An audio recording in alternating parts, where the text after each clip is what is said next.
people related to a psychopath. What is your creepiest, holy shit, I might get murdered story? Story 1. My aunt has 2 kids, both adopted, and all I know about their biomoms is that they were drug addicts.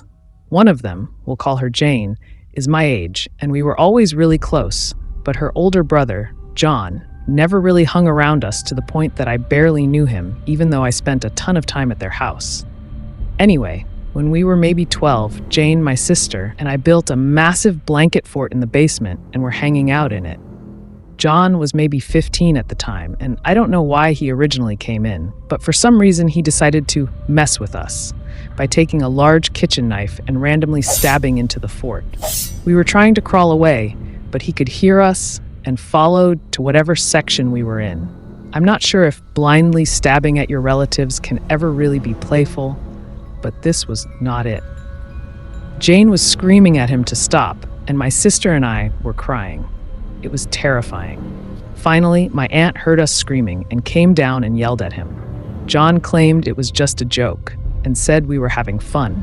He's now in the middle of a 25-year prison sentence for murder. Story 2. I have a cousin who I always knew was kind of crazy. We live in a major city and he never leaves his family's apartment. He just stays in the apartment drawing and playing games. But even though he's weird, I didn't really mind because he's usually very sweet and wouldn't hurt a fly, or so I thought. When I was in college, I took him and my friend to see a concert. We got pretty drunk, and when we came back, we were hanging out in his living room. His parents were out of town. He started drawing in his little book, and I asked to see it. Turns out he was drawing me sitting there. It was an extremely detailed and accurate drawing of me. I flipped through the book and found all sorts of cool creatures and landscapes until I landed on a drawing of his brother, dead and mutilated. An extremely detailed drawing. Turn the page, my dad, dead and mutilated. Turn the page, me, dead and mutilated. Quietly, my cousin says, "Did you find the drawings of the family?" I was in shock and disbelief. What the fuck is this? Why the fuck would you draw our family like this? He says something like, I think about it all the time. I think about killing you and the rest of them all the time. My friend and I look at each other, frightened and silently planning on how we're going to get out of there. Our shoes were off and our stuff was downstairs. He could see we were upset. He looked disappointed, like we were trying to upset him. Are you scared? And as he said that, he moved to the kitchen. You had to go past the kitchen to get out of the apartment. I was really worried that he was going to get a knife and try to stab us or something. I said, haha, no, they're really good. Was just surprised at first. They're really impressive, though. I had to basically placate him into thinking I was okay with the drawings so that he would let us leave. He never did anything like this again, but he gets really weird and creepy whenever he drinks or smokes weed. I told my parents about what happened, and they just kind of shrugged and said, wow, that's weird. Story 3 once woke up to my little sister trying to smother me, but thankfully she was also too small to get the job done. We were 7 and 5. It was the first of 3 attempts she made on my life growing up. She did it because I had refused to sleep on her piss bed as a sacrifice to the boogeyman. Longer story. We had our own rooms, but I hadn't been allowed to sleep in mine for 2 years. She'd have a fit every time I tried to sleep in my own bed, and our parents would convince me to stay in her room just to get everyone to bed. They went so far as to install a bunk bed in her room, but she still insisted we share just one bed. One night, I woke up to her wetting the bed. I was angry because I didn't even want to be there in the first place, and now I was covered in pee.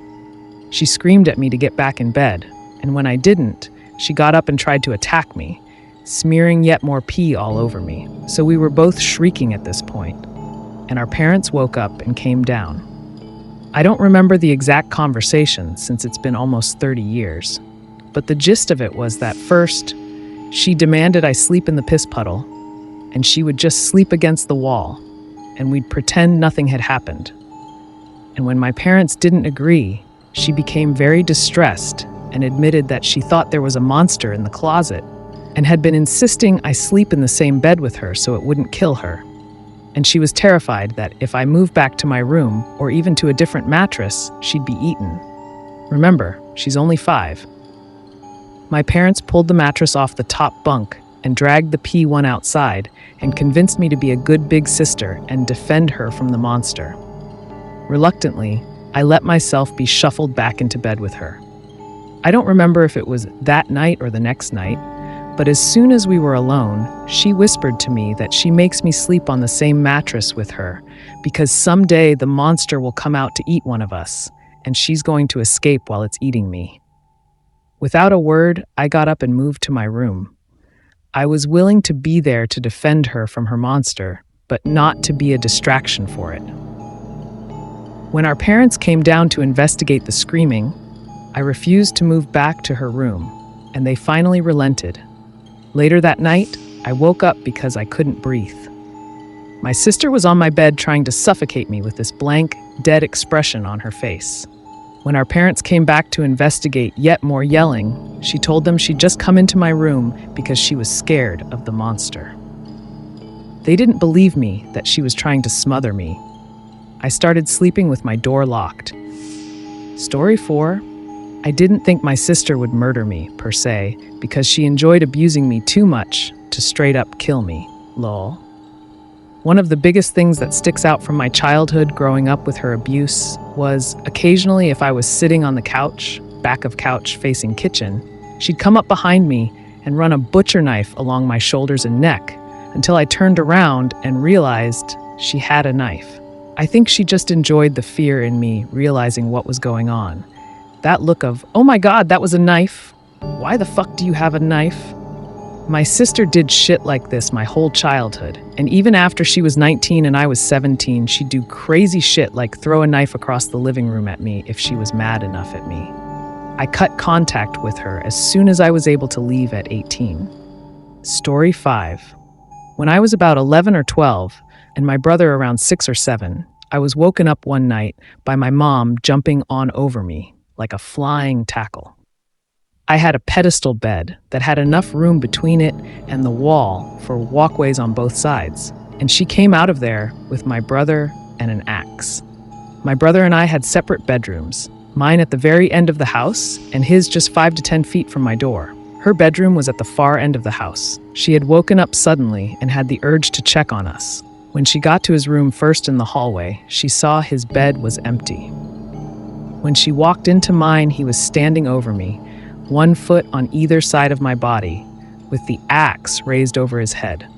He was standing still and staring at me, like he was trying to decide if he was going to do it. She sprinted in and tackled him off me before he could do it. That was the first in a long line of insane incidents with him, and it's been about 18 years since. Story 6. Not me, but my cousin, 11 at the time, was caught smoking and skipping school by my mother. My mom told him she didn't care about him skipping school because his mother wouldn't have cared, but told him not to smoke by her car.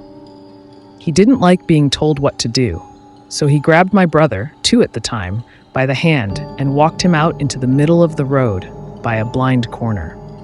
He sat my brother down and told him not to move, then he walked away.